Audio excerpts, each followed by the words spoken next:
Departure by Alan Wake.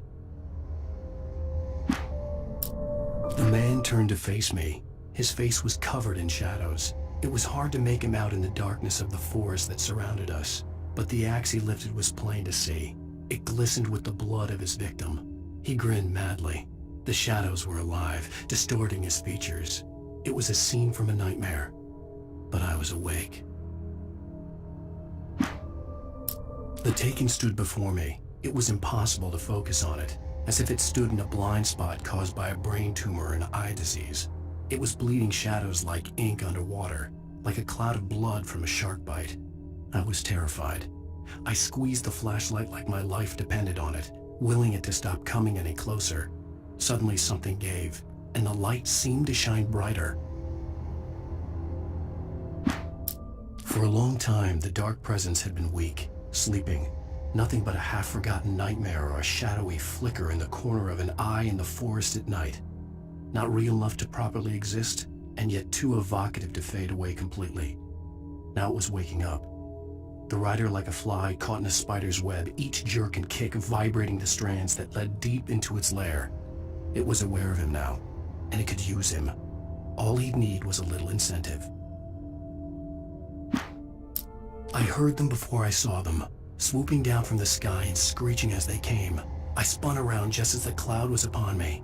For an instant, I stared into 100 dead eyes, black pearls glittering in the darkness. I raised the flashlight and the swarm exploded like fireworks. Feathers burned, turned into ash. I couldn't hear my scream above theirs. At first, I kept finding the pages as if by accident. The book I couldn't remember was either a terrible and true prophecy or an act of creation that had rewritten the world. I began to hunt the pages feverishly, for they held the answer to the mystery. With it, I could save myself. With it, I could save Alice. I stepped into the gas station's garage. It was dark and quiet. The place was a mess. It looked like someone trashed the place or that there'd been some kind of fight. Light spilled into the room through an open door at the back, and I made my way toward it. Without any warning, I was blinded by a bright light. An old portable TV on the shelf had come alive by itself. Impossibly, I could see myself on the screen, talking like a madman. "The cabin on Cauldron Lake?" she asked. The sheriff looked at me suspiciously. The early morning light flooded through the office windows. I would probably never have gotten out of the woods alive without her help, but I couldn't tell her the truth of what I'd faced the previous night. She'd think I was lying or crazy. She'd lock me up, and she wouldn't help me find Alice. Stucky spat on the garage floor and tried to shake the cobwebs from his head. Ever since the couple never showed to pick up the keys, things had been fuzzy. Something, a feeling, caught his attention. Stucky looked up and stared as his brain tried in vain to process the horror before him. He stumbled back, knocking over a can of oil. A black pool spread across the floor while he struggled for a brief moment, then let go as the unrelenting darkness engulfed him. Rose knew she had been gushing, but right now she didn't care. As far as she was concerned, her brief meeting with Alan Wake was literally the high point of her life. She watched as he got in the car with his wife.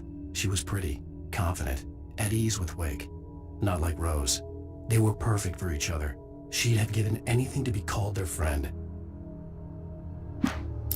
Barry Wheeler was bouncing off the walls. He jumped on a plane after his calls were ignored by both Al and Alice for several days. It could mean that they were both on a second honeymoon. But Barry didn't buy it.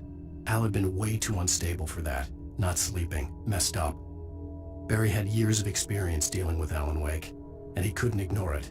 Something was wrong. Toby knew the smell.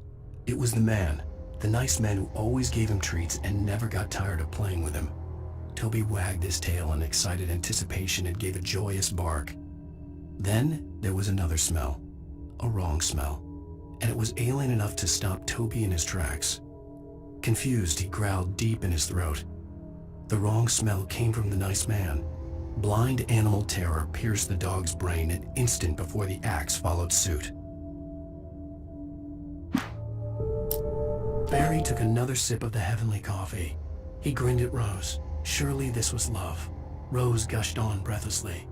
The new one will be a masterpiece, I know it.